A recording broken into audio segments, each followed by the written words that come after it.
Jam 10 malam, setelah menidurkan anakku, ibu mertuaku menyusulku yang lagi menonton televisi di ruang tamu. Ia kemudian duduk di sebelahku, kemudian, aku langsung mengajak ibu mertuaku ke ruanganku. "Sayang, ke ruanganku yuk," ajakku, tapi, ibu mertuaku tidak membalas ucapanku, ia hanya menganggukkan kepalanya saja.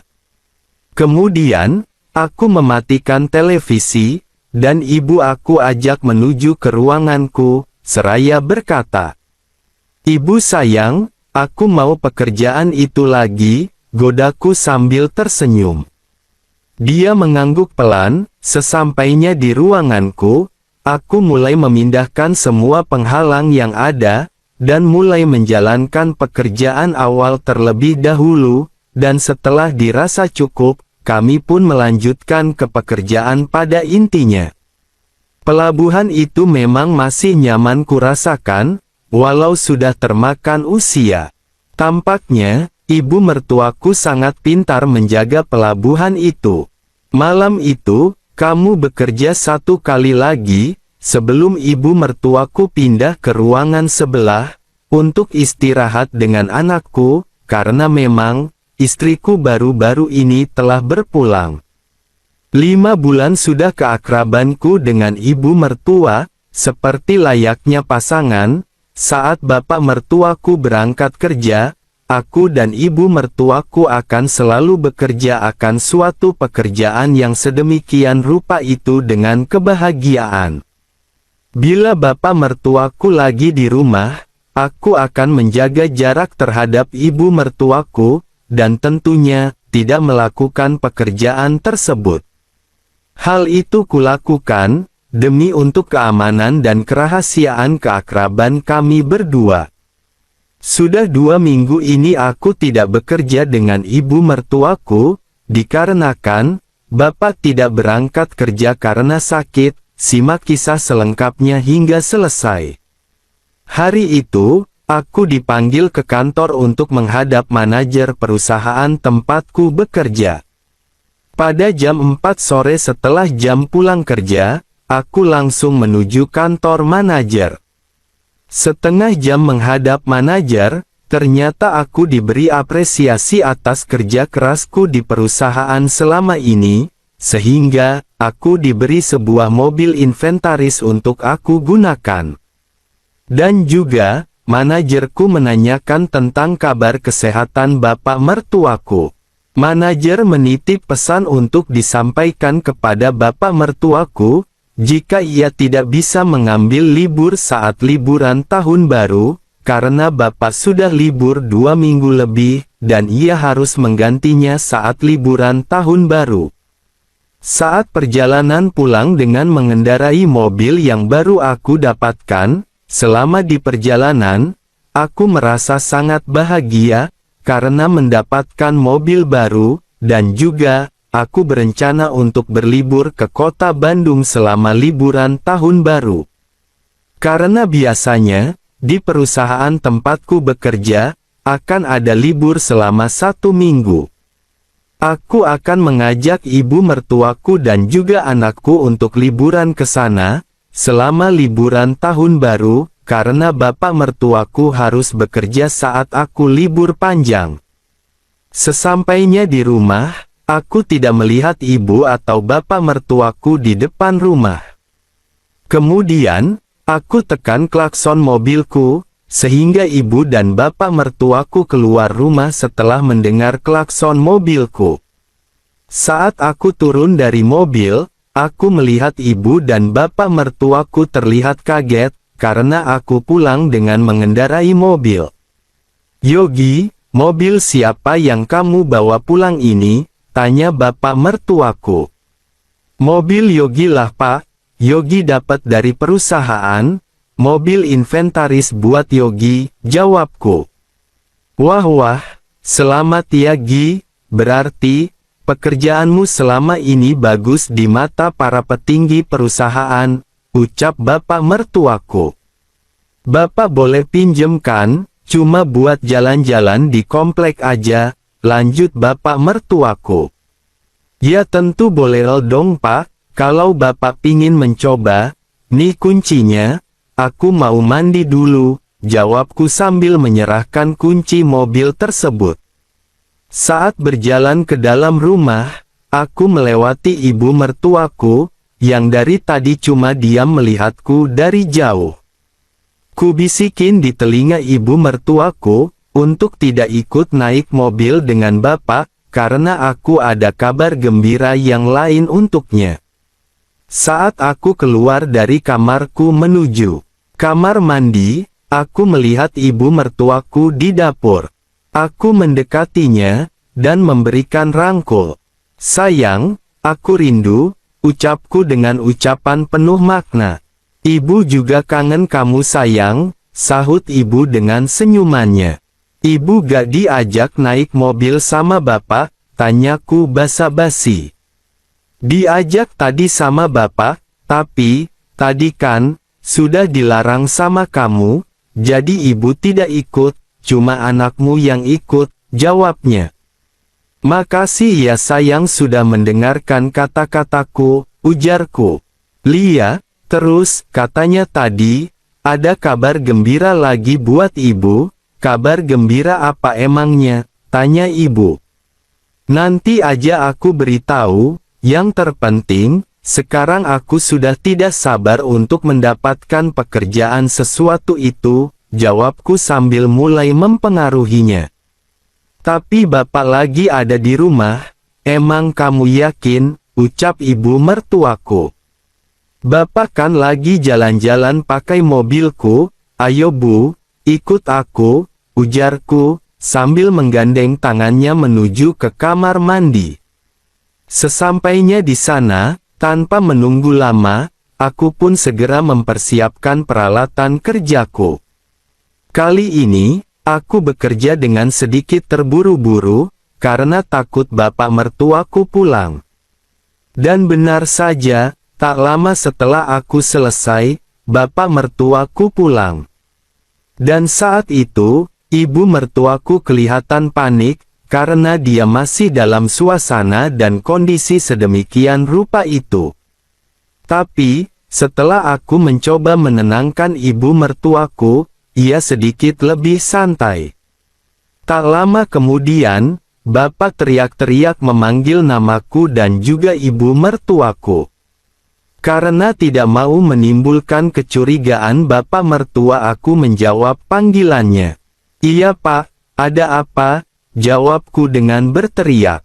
Kamu masih mandi ya Gi? Tanyanya. Bentar lagi kelar kok Pak. Ada apa Pak? Tanyaku. Gak apa-apa, iya, ibumu kok gak kelihatan? Kamu tahu dia kemana? Tanya bapak mertuaku. Gak tahu Pak, tadi waktu Yogi mau mandi, ibu di dapur lagi masak, mungkin ke warung beli bumbu, ucapku. Oh, ya udah kalau gitu, jawab bapak mertuaku, sambil menjauh dari kamar mandi. Pak, panggilku sebelum bapak mertuaku terlalu jauh. Lia, ada apa Gi? Tanyanya. Pak, Yogi bisa minta tolong gak? Tolong isiin bensin mobil, soalnya, Yogi tadi belum sempat ngisi, ujarku. Oh, bisa, apa pakai uang bapak dulu? Tanyanya. Pakai uang Yogi aja Pak, itu udah Yogi siapin di atas kulkas, sahutku. Oke, kalau gitu, bapak berangkat dulu ya, anakmu bapak ajak lagi ya, tadi kelihatannya dia seneng banget dapat naik mobil, ucapnya. Lia Pak, ajak aja, sahutku, dan tak lama, aku mendengar suara knalpot mobil menjauh dari rumah. Setelah suara mobil lumayan jauh, aku dan ibu mertuaku bersih-bersih bersama. Setelah selesai, aku dan ibu mertua beranjak ke ruangan kita masing-masing. Jam 7 malam, aku menemui bapak dan ibu mertuaku yang lagi di ruang tamu untuk nonton TV, karena masih ada titipan pesan dari manajer perusahaan yang belum aku sampaikan kepada bapak mertuaku.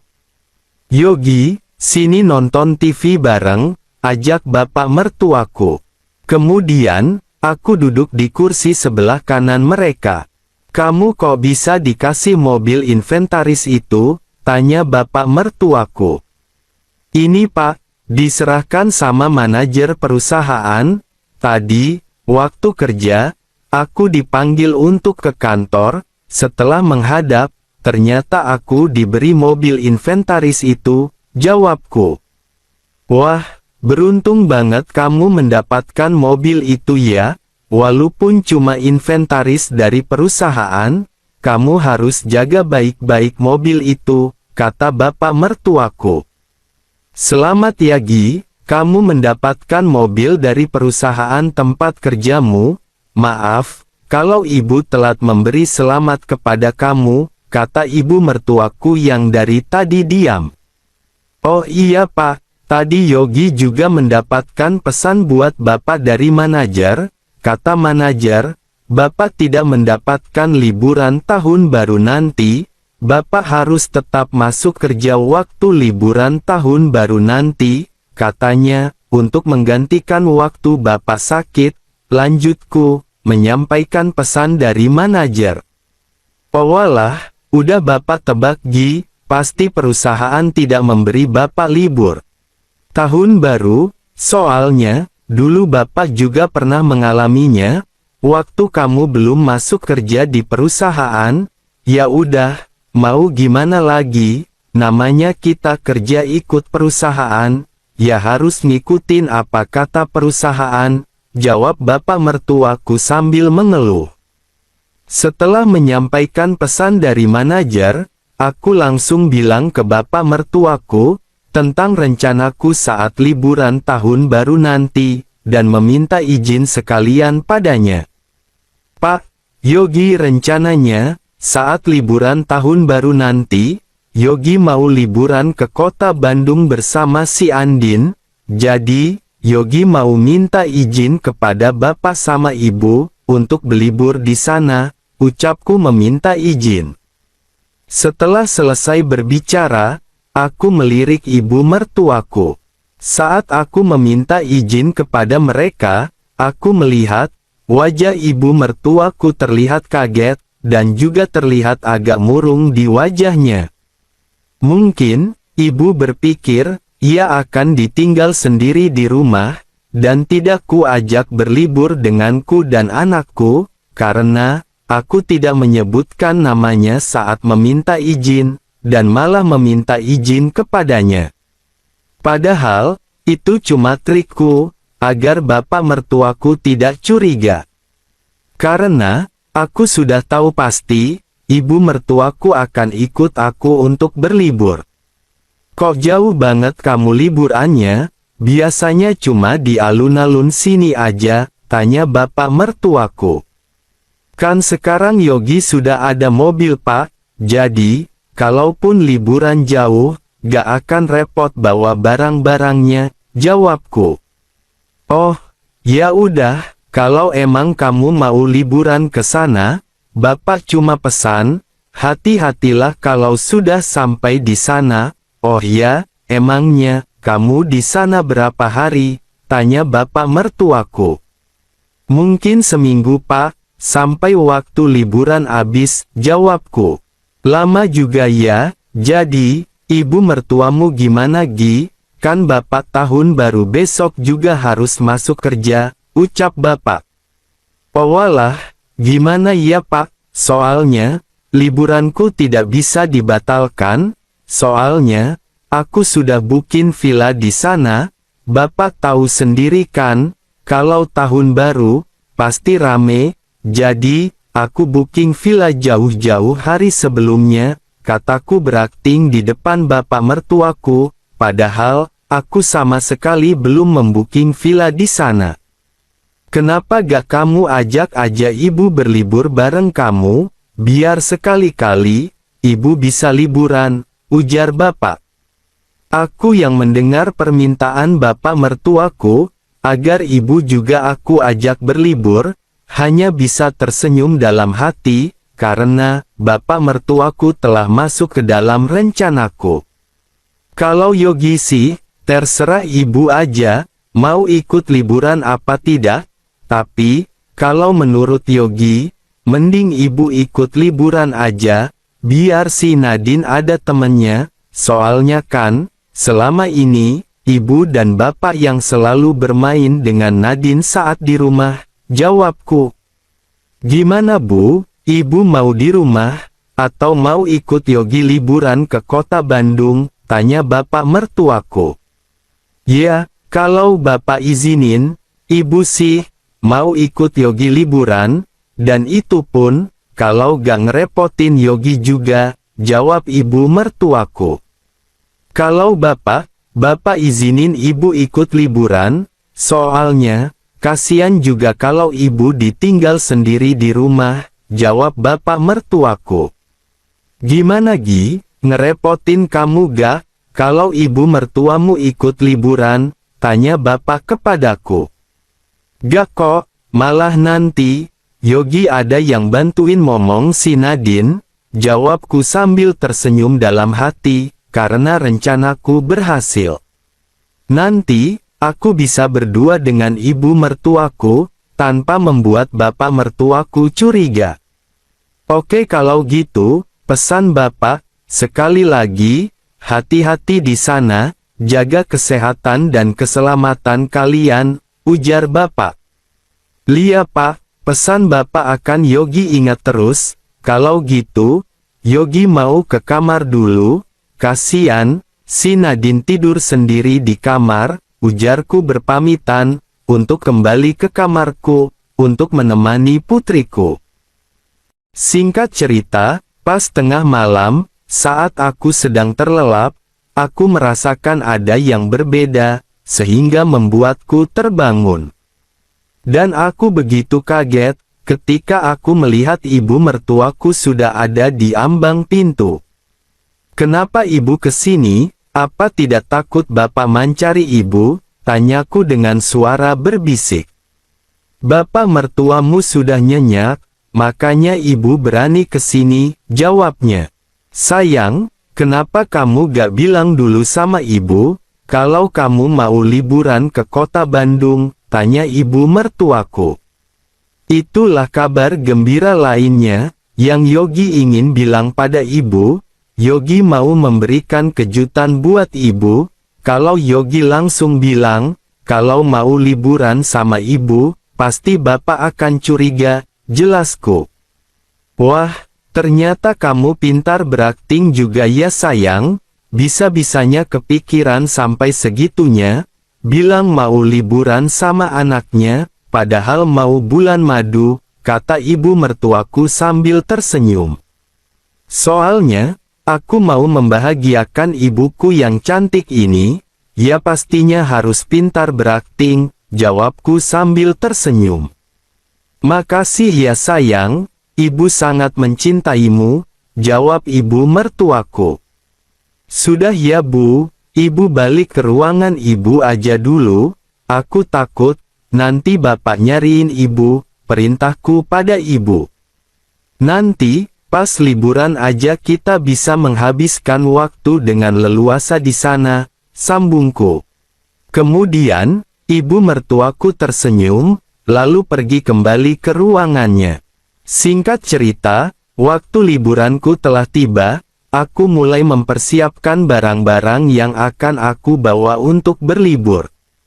Dan rencananya, aku mau berangkat sehabis subuh, aku berangkat lebih pagi, untuk menghindari macet di jalan tol. Karena hari ini, hari pertama libur panjang tahun baru. Sekitar pukul 3 pagi, aku bangun lebih awal, untuk mengecek ulang kondisi mobil, dan memanasi mesin mobilku. Tepat jam 4 pagi, kami berangkat dari rumah, setelah berpamitan sama bapak mertuaku. Dan bapak mertuaku berpesan, agar hati-hati di jalan, dan jangan lupa oleh-olehnya. Setelah 5 jam perjalanan, akhirnya sampai juga kami di sana. Aku kemudian menuju villa yang sudah aku pesan, untuk mengambil kunci villa tersebut. Sesampainya di villa yang aku pesan, Langsung aku memasukkan mobil ke dalam garasi, dan memasukkan barang-barang bawaan ke dalam villa itu. Villa yang kali ini aku pesan, tidak semewah villa yang kemarin di puncak. Aku harus mengikuti budget yang aku punyai, karena aku akan cukup lama menyewa villa ini. Fasilitas yang ada di villa tersebut, 1 kamar tidur double bed, ruang tamu dengan 2 sofa tidur, 1 kamar mandi, dan teras depan. Hari pertama liburan, kita lewati dengan bersantai di villa, dan keluar villa cuma buat makan aja. Malam harinya, aku dan ibu melihat televisi bersama, setelah ibu mertuaku menidurkan anakku. Kami ngobrol, dan asik membahas tentang keakraban kami yang sudah sangat jauh. Yang intinya, ibu mertuaku tidak menyesalinya. Dan mulai ada rasa takut, untuk ditinggalkan olehku suatu saat nanti. Aku meyakinkan hati ibu mertuaku, kalau aku tidak akan pernah meninggalkannya, dan aku bilang, kalau ibu mau berpisah dengan bapak mertua, aku akan mengajak ibu pergi dari sana, dan menikahinya, karena aku sangat mencintainya. Dan ketika suatu gejolakan itu muncul pada kami, di sela-sela obrolan yang semakin jauh, aku pun mulai memindahkan semua penghalang padanya, dan juga padaku dan ku pandangi ia dengan sepenuh hati. Luar biasa, usia boleh kepala 5, tapi ia tak kalah dengan perempuan yang lebih muda dari usianya. Tanda-tanda penuaan memang tak bisa ditutupi, tapi, secara garis besar, ibu mertuaku masih sangat mempesona, bagi para lelaki mana saja yang menatapnya. Apalagi, kalau sudah dalam suasana dan kondisi seperti ini. Sayang, kok kamu lihatin ibu kayak gitu sih, ucapnya. Ibu terlihat masih sangat cantik, tidak kalah sama almarhum istriku, sahutku. Aku mencoba dekati ibu mertuaku, lalu memberi rangkul. Jari jemariku mulai menjelajah kemanapun ia inginkan, dan menabrak semua yang dilewatinya, dan hanya sebentar kami menyiapkan peralatan kerja itu. Berikutnya, aku beristirahat di atas sofa tidur di ruang tamu. Dan ibu mertuaku tahu, apa yang harus ia kerjakan selanjutnya. Gila kamu bisa membuat kita bekerja dalam kondisi yang begitu damai seperti ini, ucapnya, saat kami sedang melakukan pekerjaan yang menguras emosi tersebut. Aku tidak menjawab perkataan ibu mertuaku, aku cuma memberikan senyuman kepadanya. Setelah memberi waktu istirahat buat ibu mertuaku, aku segera bekerja lagi dengannya, hingga semuanya selesai. Setelah itu, kami berdua sama-sama merasakan penat karena pekerjaan itu. Aku terlelap di atas sofa, sampai matahari menyinari dari balik tirai. Aku kemudian terbangun, dengan tertutup oleh selimut yang tebal, sehingga, menghalau hawa dingin di pagi hari. Mungkin, ibu mertuaku yang menyelimutiku sewaktu aku tidur tadi, karena, ketika bangun, aku sudah tidak melihat ibu mertuaku di sisi. Selama seminggu liburan di kota Bandung, baik siang atau malam, ataupun pagi hari, ketika anakku masih tidur, aku dan ibu mertuaku akan berbagi pengalaman dimanapun berada, selama di dalam villa. Setiap aku bekerja dengannya, aku selalu menaruh semua hasil pekerjaan itu di wadahnya, dan kulihat, ia tidak melarangku. Ibu mertuaku berpikir, kalau dia tidak bisa memiliki lagi, soalnya, ia juga masih rajin bekerja dengan bapak mertuaku, walaupun bapak tak mampu memberikan hasil pekerjaan yang ia inginkan. Tetapi, walau begitu, sebelum kami akrab selama beberapa bulan ini, ibu mertuaku tak kunjung halim lagi, dan anak satu-satunya ialah mendiang istriku. Singkat cerita, sebelum kami pulang, kami kembali bekerja untuk terakhir kali di villa tersebut. Setelah pekerjaan hebat pagi hari ini, sekitar jam 11 siang, kami pun berangkat pulang ke rumah, setelah 1 minggu liburan di sana. 2 minggu setelah pulang dari liburan yang penuh kebahagiaan, aku melihat ibu setiap pagi muntah-muntah, dan mengeluh, kalau badannya terasa cepat capek. Aku sangat khawatir dengan kesehatan ibu mertuaku, jadi, aku menawarkan diri untuk mengantarkannya ke klinik dengan mobilku. Tapi, ibu mertuaku menolaknya, alasannya, kalau aku yang mengantarnya, aku akan terlambat masuk kerja, jadi, biar bapak aja yang mengantarnya. Jadinya, pagi itu, aku berangkat kerja dengan menggunakan sepeda motor, dan mobilku ku tinggal di rumah, buat mengantar ibu mertuaku ke klinik. Di tempat kerja, aku tidak bisa tenang, dan kurang fokus dalam bekerja, karena aku mengkhawatirkan kesehatan ibu mertuaku, dan juga, aku tidak bisa menghubungi siapapun untuk menanyakan hasil pemeriksaannya di klinik. Kalau aku menghubungi bapak mertuaku, aku khawatir, bapak mertuaku akan curiga terhadapku, karena terlalu mengkhawatirkannya. Kalau aku menghubungi ibu mertuaku, aku tidak tahu, siapa yang sekarang memegang HP-nya. Jadi, aku harus menunggu sampai aku pulang kerja nanti sore. Singkatnya, sore hari ketika aku sampai rumah, aku bersikap biasa-biasa saja, padahal di dalam hatiku, aku ingin cepat-cepat mengetahui hasil pemeriksaannya. Saat aku masuk ke dalam rumah, aku melihat cuma ada bapak mertuaku yang ada di ruang keluarga sambil lihat televisi. Aku tidak melihat keberadaan ibu mertuaku, dan juga anakku. Kamu sudah pulang? Sapa bapak mertuaku. Lia pak, oh ya, gimana pak hasil pemeriksaannya? Elbu sakit apa? Tanyaku. Gak apa-apa kok, Elbu baik-baik saja, gak sakit apa-apa. Cuma, tiba-tiba, bapak mertuaku menghentikan bicaranya, yang membuatku penasaran.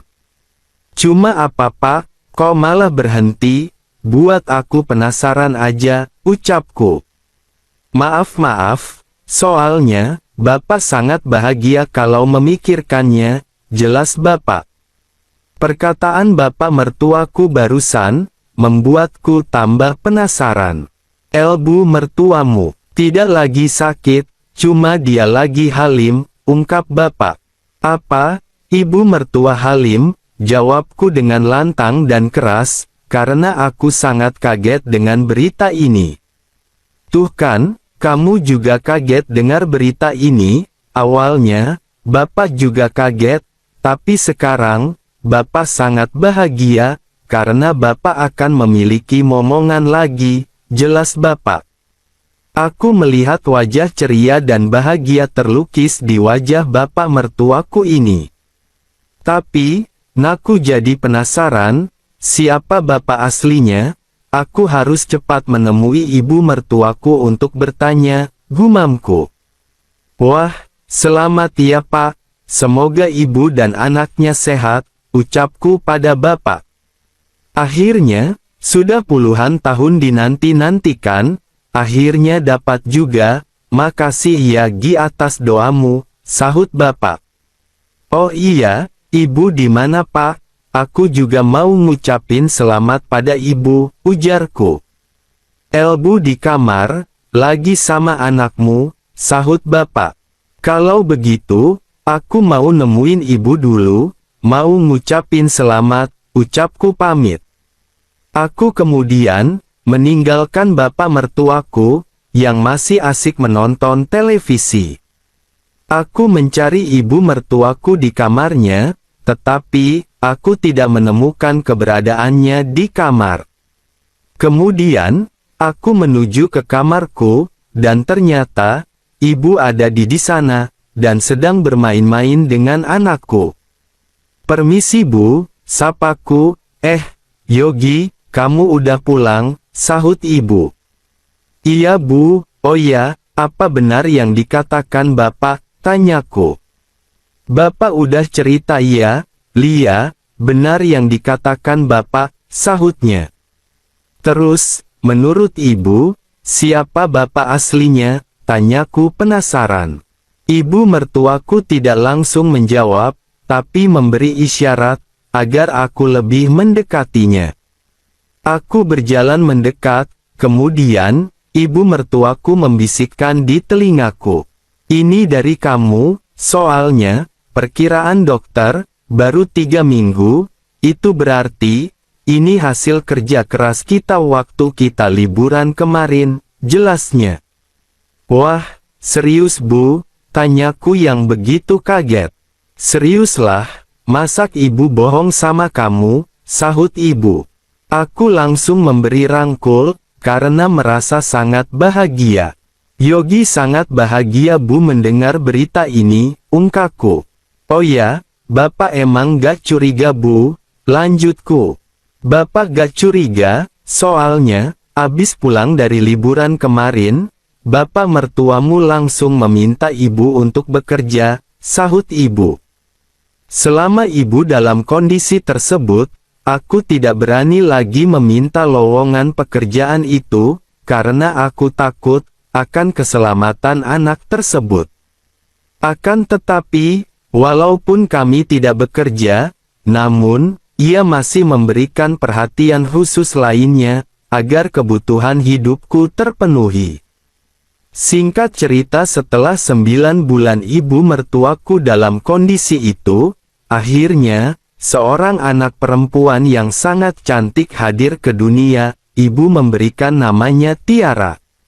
Dan setelah Tiara lahir, aku masih terus melakukan pekerjaan itu dengan ibu mertuaku. Namun naas, musibah tidak ada yang tahu. Baru 3 bulan Tiara hadir, Bapak mertuaku pun meninggal dunia, dalam kecelakaan di jalan tol, saat ia mengantar barang dari perusahaan. Dan setelah kematian bapak mertuaku, ibu mertuaku dan aku sepakat, untuk kami mengikat hubungan kami, dengan hubungan yang sah, dan kami pun akhirnya menikah. Itulah kisahku dengan ibu mertua. Memang, kisah ini sangat menyalahi aturan dan norma yang ada. Aku berharap, tidak terjadi pada orang lain, dan anggap saja, kisah ini sebagai hiburan belaka.